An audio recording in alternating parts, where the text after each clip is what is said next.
What's good, y'all, and welcome to my review for this week's episode of Hiroaka Season 7, man. Oh my god. What a fucking episode this was, ladies and gentlemen. And next week might even top it, man, because next week, you guys know, is the Toga Uraraka fight. I'm not looking forward to all the shit takes I will see after that episode airs, and we're once again back to people bitching about queer baiting that was never there, but we'll cross that bridge when we get to there, ladies and gentlemen. But yeah, man, this episode's amazing. Like I said, next week's gonna be amazing. It's gonna be even, possibly even more incredible because that one already has its own key visual as well for that fight, which looks amazing. So yeah, next week's gonna be insane. I'm looking forward to it. And yeah, but this episode, man, Jesus Christ. This is easily the best episode of the season so far. A top 10 episode, no doubt. Hell, I dare say this was a top 5 episode of the series, ladies and gentlemen. So, yeah. Next week, like I said, next week might top it, man, because you guys know how much I love Uraraka. That's going to be her big episode. You guys know how much I love Uraraka and Toga's dynamic. So I'm excited to see what the episode's going to look like, man, how it's going to be animated, and all that jazz. Like I said, not looking forward to the shit takes, man. But MHA Bad Takes Twitter comments going to be working overtime next week, man. Without pay, unfortunately. But yeah, man's going to be working overtime once that episode airs, but, you know, we'll cross that bitch. Not only do I got to deal with shit takes for next week's episode, I also got Bleach. So thank you to the Olympics for all the delays you've caused, because now you've got me have to have pull double duty for 2 weeks in October for both Bleach and Hiroaka. So thanks for that. But yeah, man, Bleach also starts airing next week, man. I'm still gonna be doing the Hiroaka videos first because those episodes drop sooner. So Hiroaka will be first, and then I'll do Bleach once I'm done with Hiroaka, man. I wouldn't be surprised with that the Bleach episodes get delayed until next week, or not until next week, till Sunday, excuse me. But yeah, man. So that's what's gonna happen with there. And I also got, you know, Uzumaki gonna be airing on. I'm gonna be reviewing that on Sundays, and then I possibly got Gun Gale Online Season 2. Jesus Christ, I'm gonna be reviewing up to 3 shows next season, man. Along with, of course, you know, doing reaction clips for Don the Don and Blue Lock.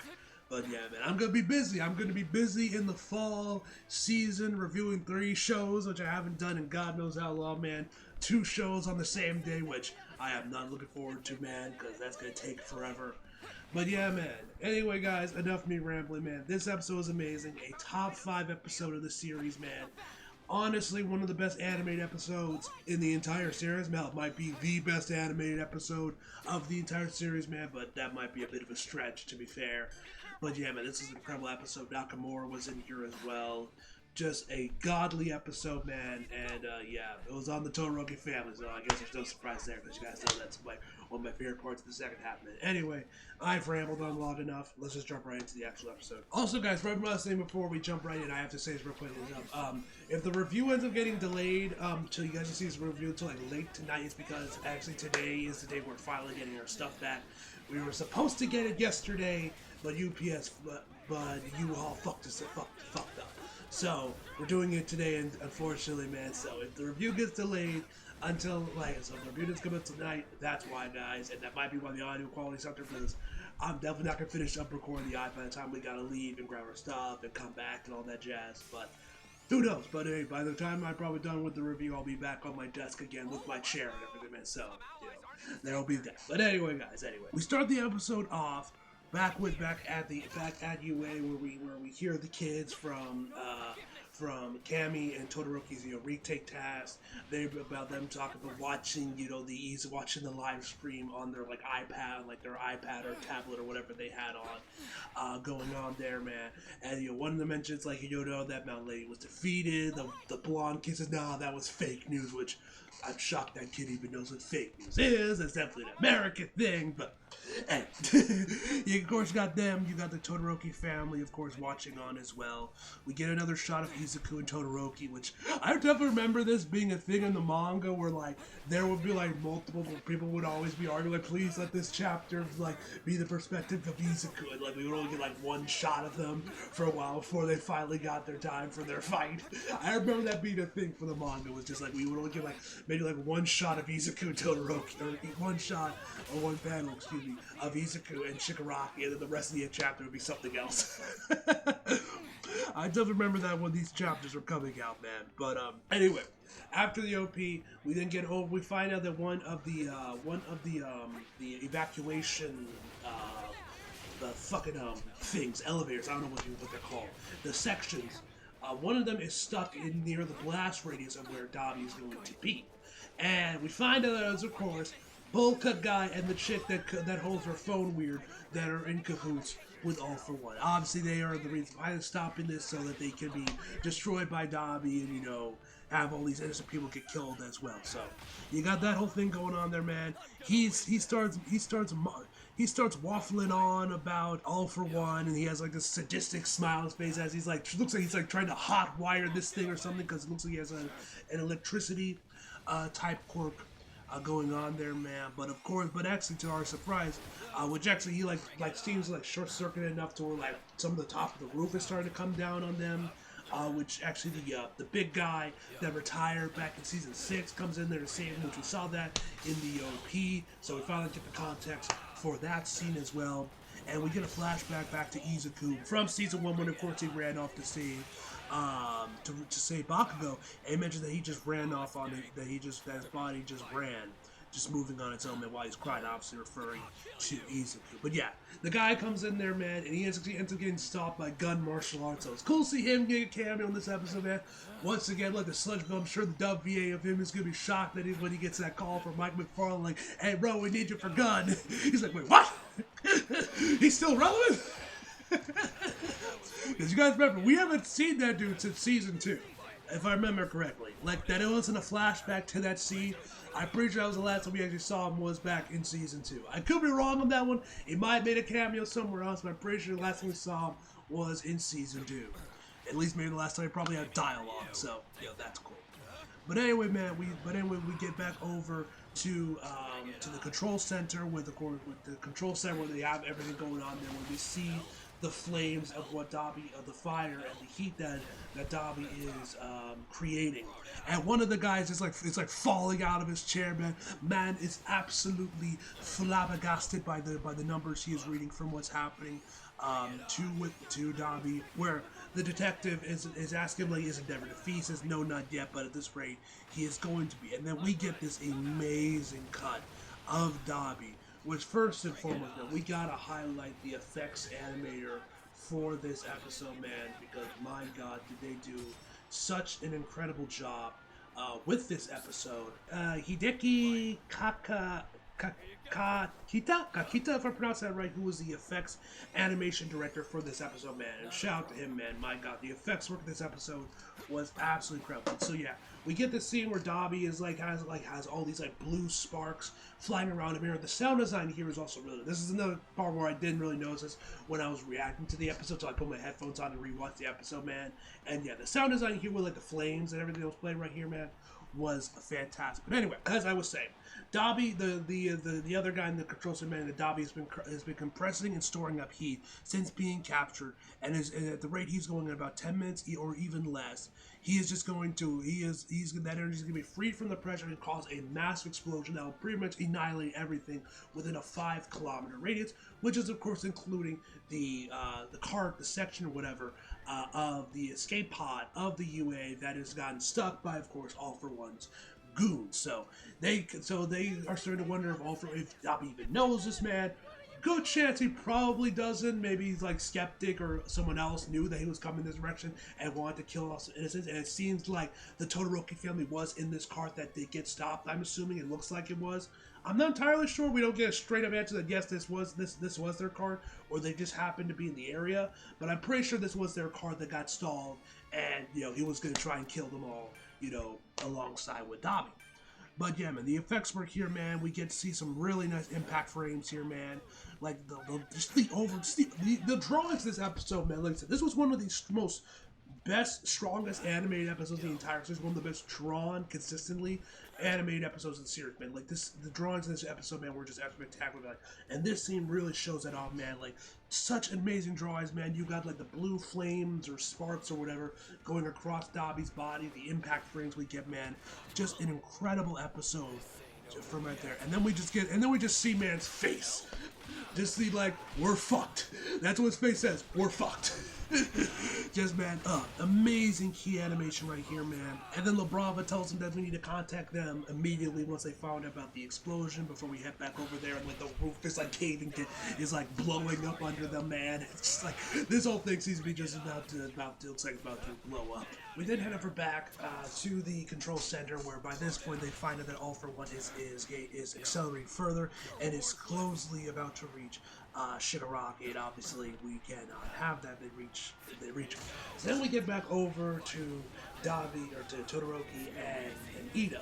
They're still walking away. Ida's like, telling Shigaraki, telling Todoroki needs to like, take a breath or whatever. He's just like, I'm fine. And Todoroki, of course, mentions about All For One. He says, don't worry, we still have someone strong in the wings. Obviously referring to himself. Oh my god, the suit up, man. We'll talk about that in a second, man. But oh my god, that was so incredible, man. As he says here, if you fight still carries your doubt, after all your worries and doubts, what you decide in your hearts is priceless. And so afterwards, he goes off comms, and then Todoroki's like, wait, how are we supposed to even get there? Ida's engines are stalled. I can't speak today. Engines are stalled, and Genga's so far away. So then he puts like the mouth guard part of his mask that you guys know can actually like collapse into each other to make the full mask again. He puts it on him and says, "Don't worry, man. The rain has stopped, cooled down my engines, and I can run again." So, first of all, I also have to say, when we see you guys know, I have mentioned this previously in my past reviews, how much I fucking despise the mask, the new mask Ida has, where it's just like it only covers the bottom half of his face and his eyes are so exposed. I think the thing looks fucking hideous. Now we learned that it can actually like collapse, and then like it throws the top on top of it like it's like an Iron Man mask. And then I started to I hate it a little bit less. But I gotta say, man, from the side profile when we're seeing Ida carrying Todoroki, gotta say, it looked pretty good, man. I have to say, man, I have slowly been growing to it. I still don't like it. I still think it looks kind of dumb, just having like half his face exposed. I still don't think it looks that good, but from the side of it and knowing that I can actually collapse and show off the full thing, it's grown on me a little bit. But anyway, as I say, puts it on there. He says that the rays cooled down his engine, and he's ready to go. So he puts all of his armor onto Ida, which I'm assuming is to help with like the recoil of his cork and everything, man, to make sure he doesn't like fall off, or his I don't know, skin doesn't incinerate or something. I'm not entirely sure. But he gets him on top. On his shoulder, on his back. You get that song that I mentioned from a past few episodes that was like just another hero. Once again, just the instrumentals are playing of it, man, from season 2. Such an epic track, man. As Todoroki said, or Ida, says, Todoroki, my legs are here to guide lost children's. And then you can actually see Stage just watching them from the rooftops, man.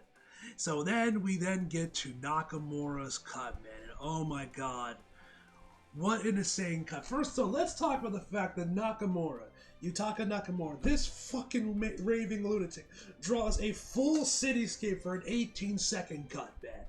Like, this man is not human, man. And the cut itself, man, obviously it's not Yutaka Nakamura. Of course, it looks absolutely just insane, incredible, man. It just an absolute work of art, man. You guys have noticed that, like, I'm 90% certain that Ida might be Nakamura's favorite character, or at least one of their characters, because you guys know that recently he always usually appears for Ida's big moments, man. You of course had the big one in season 5, season 6. There was that whole thing where he was like getting Todoroki and Shigaraki, or Todoroki and Bakugo, and him to Izuku, which a lot of people thought was Nakamura because he was apparently listed in the listed in the cast list. He was part of the cast list or the production list for that episode. The animators that worked on it. He was a key animator apparently, but I think that was just proved to not be his cut. And some other animator did that cut instead. So you have that one. Of course, you have this one in season 7.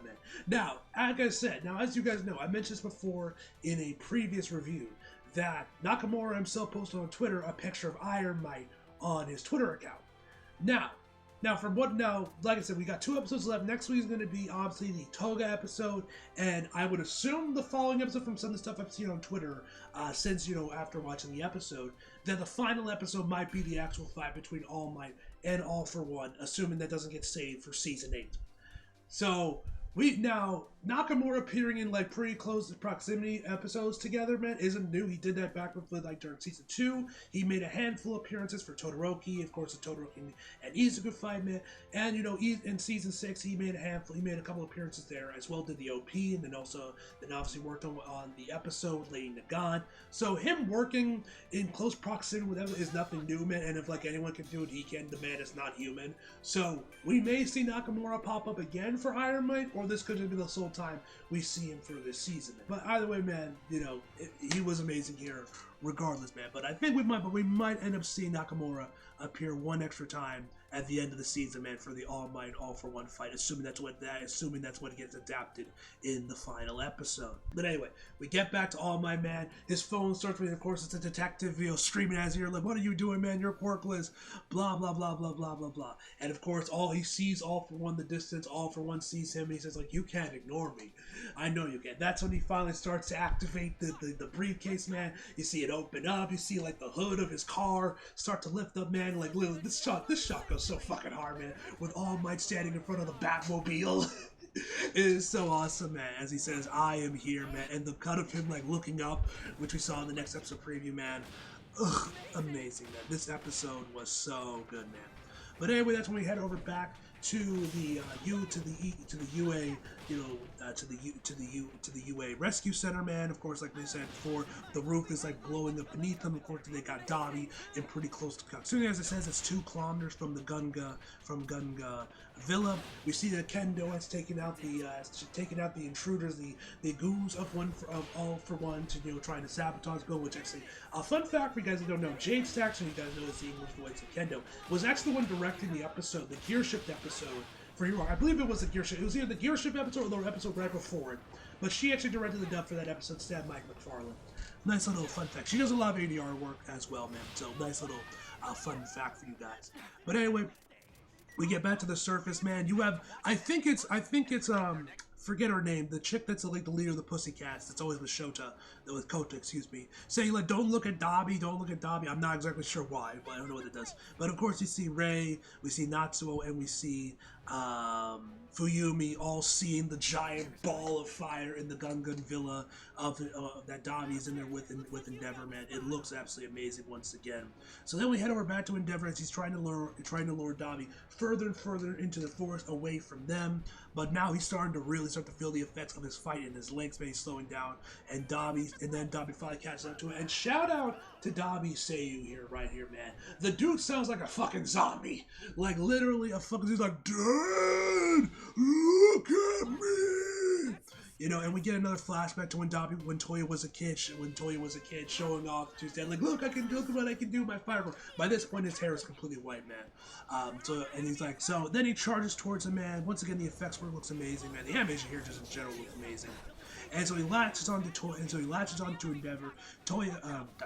Endeavor tells him to stop. He says, "Look, Natsu, let's play." So yeah, by this point, the man's brain is absolutely just melted, man, by this point. And so we see the burn start to affect Endeavor. And then he talks about how being close to death is known to awaken quirks. Humans have fight or flight responses, etc., etc., etc. As we see the flower that Rei loves, bloom as we see ice in the center of Dobby's chest. Yeah, the man awakens his ice quirk. Seemingly awakens having an ice quirk as well, like Todoroki. Bit of a late bloomer, ain't he?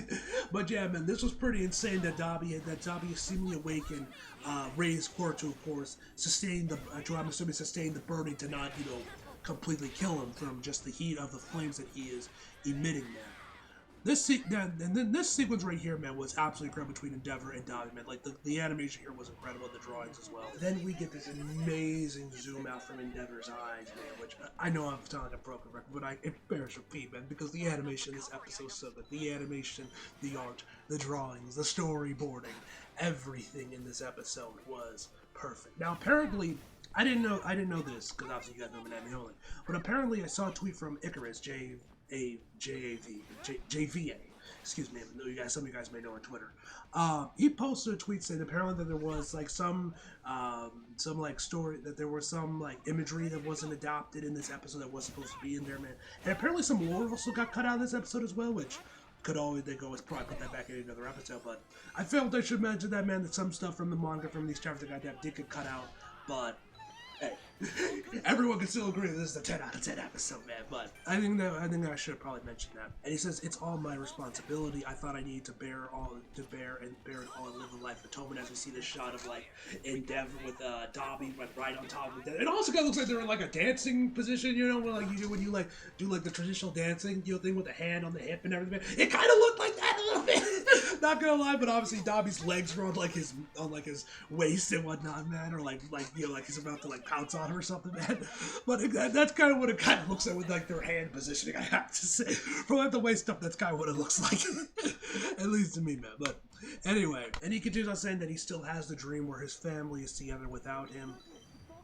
And then that's when the flame fist comes back once again. He hugs Dobby and starts levitating up into the air. They won't let anyone else get They won't let anyone else get hurt. They won't let anyone else get caught up in this. This is also when we start to see a lot of dimming in this episode, man. Like, which always sucks, man. I definitely look forward to seeing this one on the Blu-ray version when the Blu-ray of this comes out, man. But there was definitely a hell of a lot of dimming during this part of the episode, man, with all the fire and everything, man. And then we start to see Dobby's like face crack up. It's almost like he's finally like he can no longer contain all the fire and like all the heat he's stored up in his body.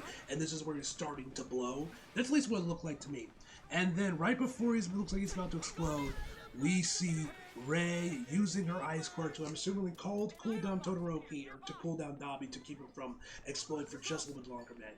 This was probably the biggest oh shit moment for me, man, because I did not think we would see Rei go right into the front lines of battle to save her son, man, like, and actually get to see her using her quirk, man, which this was absolutely nuts. So we get a quick flashback, basically, where she like ran to one of the robots there and said like, "Hey, put me in the middle of this," and tells Natsu to protect Fuyumi. And the robot's like, "Okay, cool. We were born to satisfy your needs." Which I was kind of shocked by that. I thought the robot would have told her like, "No, it's too dangerous." He's just like, "Cool, I'll go right into the flames of war right there." Which, like I said, kind of surprised me. I did not think that the robot would be so like, "All right, cool." So, after Rei comes in there, she's cooling him down. Dobby says Natsu and Fuyumi, and then we see Fuyumi and Natsu get in there as well, also joining in there to cool down Dobby, man. The animation here is absolutely. I am 90% certain this is Sugihito's cut, who worked on the Endeavor fight, the scene where like it gets all like super like shaded and like really thick lines, man, right at the end of the fight, right before he lances the prominence burn, man. That incredible cut from when Endeavor fighting the Nomu, the high end. So I'm starting to get the hang. I'm starting to learn this and start to learn and figure out which animators it was. I don't know if this was his cut or not. I could be completely wrong, but it looked a lot like that one, so I'm assuming it's him. But My Soccer Academy hasn't posted this cut down to who the animator was yet, but like this looked amazing, man. Like I said before, incredible art animation here, man. And so then the explosion starts to get bigger and bigger. Todoroki gets a quick cameo this episode, man, which is nice to see, man. Best girl looking good as always, ladies and gentlemen. And then we actually get to see Natsu himself. Yes, Natsu, the Endeavor fanboy, also gets a cameo appearance, and he's even wearing his costume. Shout out to Natsu, man. He's a real one. I wish he actually talked so we would get some Todd Havercorn in here in the dub as well. But alas, no Todd Havercorn. He did not speak. Oh well, but it was still pretty cool to see Natsu in there as well. And then we come back to the kids from the retake, as Adam says, "Don't worry, Sensei, because we got 5 Wiis on our side," as we see Todoroki and Ida coming rushing in there with an ice jet surrounding them. It was fucking insane, man. Like, this was just absolutely mad. And the soundtrack here was absolutely incredible as well, man. Yuki Hayashi, man, what a composer. Absolutely just incredible soundtrack, man. The animation here as well, man, was just incredible when Todoroki unleashes Flash Fire again, man. Oh, so good, man. So Ina tells him that this is as far as I go. He falls off there, and Todoroki continues on. Although he kind of like falls off. He like falls off his face, rolls over, then starts running. Honestly, I kind of wish he kind of like leaped off of Ina and then started doing that that ice surfing that Iceman does. I think it would have been like a way cooler than him just like charging in there, man. But regardless of such, man, this was still an incredible moment, man.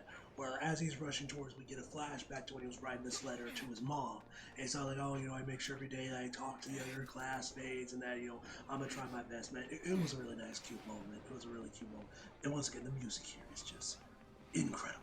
And then Todoroki meets up with the rest of everyone. The animation here, once again, absolutely just spectacular. Just, so good, man.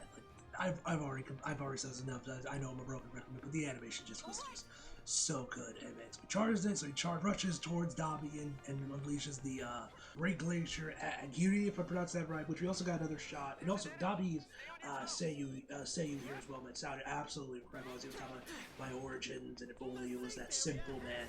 We get another shot of once again of Todoroki when he was a kid, man. And I also saw someone mention that Todoroki hit the game winner buzzer beer. Honestly, this definitely did feel like a game winner buzzer beer, man. So he hits the attack, man. It's like time just froze. You see everyone, like shots of Fairfield, like the control center with the cops, some various civilians, and of course Natsu. All of them are absolutely flabbergasted by what just happened, man. Like I said, it felt like time had just froze for a hot second right here, man. And once again, man, major shout to the cast, man. Todoroki Seiyu, Dabi Seiyu, Endeavor Seiyu coming up, man. Everyone from the Japanese cast did an amazing job, man. I cannot wait to hear Patrick Seitz, to hear Jason, David, and of course David as well, when the dub of this episode airs, man. It's gonna be absolutely legendary, man. Because y'all know microphone's gonna go pop off for here, man, and Patrick Seitz are all gonna sound amazing, man. I cannot wait to hear this in the dub, man. But anyway, he mentioned that if Ray and of course Ray, Fuyumi, Natsu did come in there, use their eye power to, I guess, help like slow down Dabi's explosion, he probably couldn't be able to stop it with just Great Glacier. I still don't know how you pronounce this move's name. But yeah, but then as Dabi, I'm assuming, takes his last breath, I don't know, like after that, man, he could be dying, man, he could still be alive. This man is almost low-key seems like he's unkillable, man, like he's a fucking Terminator. But man is defiant till the bitter end, saying everybody, die, scum, dad, all of you, die, all of you, me too, die. Defiant till the bitter end, man. And so now like Natsu and everyone else have all burns all over their bodies from, of course, Todoroki, from Dabi's blast. So I guess now everyone has matching scars in the Todoroki family. But then Endeavor drags his body over to Dabi, man. And once again, man, I have to give major shout out to Endeavor Seiyu, man. Like, my God, what an amazing performance right here. And no lie, man, we were comparing apologies. We were comparing this apology to Bakugo's apology back in season 6, man. I honestly think I would probably give Endeavor's apology the slight edge, man. I think it's just from the voice acting, man, the music and everything else surrounding this episode, man. Like Bakugo's apology, that was a great moment as well, man. But I don't know, man. I think there's something about Endeavor's apology. And I think it's because he went through it and apologized to all the members of, the Todoroki family, man. His wife, Natsu, Fuyumi, and Todoroki, man. I don't know, it just hit a little bit harder for me when this one, man. But he says, sorry, I didn't go to Sekoko Peak, if I pronounce that right. And Dabi sheds a single tear as he says, I hate you, Dad. I have a feeling that's something that Toya has been wanting Endeavor to say for a long time, man. And from the way that this whole episode was coming out, especially from his performance, it did seem to see, like, by the tail end of it, he did start to feel remorse for his action, and he does still love his family. He still has love for his family. At least maybe his other members that aren't Endeavor. At least, but that's at least the way it came off to me. Or that Todoroki managed to save Toya. in these final moments, man. That's at least the way it kind of came off to me. I don't know if that was the case, man, but that seems to kind of be the way that came off, that he did still have love for his family in one shape or form. But yeah, man, this was such an amazing scene, man. And as they continue on, where he apologizes to Rei for driving her into a corner, apologizes to Fuyumi for dropping everything, for pushing everything onto her, and he apologized to Natsu for neglecting him, man. And then, of course, apologizes to Todoroki as well. And that, ladies and gentlemen, is where the episode ends. Hell of an episode, man. We even get a little added bit between Todoroki and Dabi in the ED for this episode, man. Which is always cool when they add like stuff like this to the EDs or the OPs or whatnot, man. It's always cool when they add additions to this, man. What an episode this was, man. Such an incredible episode, man. Like I said, easily a top 5 episode of the series, guys. Once again, guys, sorry this review came out so fucking late, man. I was recording this video throughout the whole day, man, because the move, because we were like getting our stuff in there, coming back, and all that jazz, man. It took forever, man, and we still got a lot of stuff to get through, man, before we're finally done, you know, packing everything. We got everything out from the box that we need to, and what we're gonna leave in storage. But yeah, man, like, so yeah, for the next few weeks, I'm fucked, because it's good, because it seems like we're gonna be doing these only on Saturdays, and you guys know next week we got Bleach, we got Hirawaka, I got Bad Blood that same day as well, man. I'm fucked. I am cooked, man, but hey, you know, I'm like always, pray to God that we can do this on like a Friday, or we can get this done on a Sunday or something, man. Any day but Saturday. But either way, man, I'm gonna still try and get the videos out for you guys. Just, you know, pray for me. Just, you know, just bear with me for these next few weeks, man, because it seems like it's gonna be a pretty hectic and crazy few weeks, man, trying to get our stuff back. But yeah, man. Anyway, guys, I've rambled on long enough. This review is long enough. Anyway, guys, overall, I give this episode a 10 out of fucking 10, ladies and gentlemen. As always, hope you guys enjoyed the video. Like if you did, subscribe if you're new. Follow me on social if you feel like it. Links everywhere else below. And as always, come out for more. See you guys next time.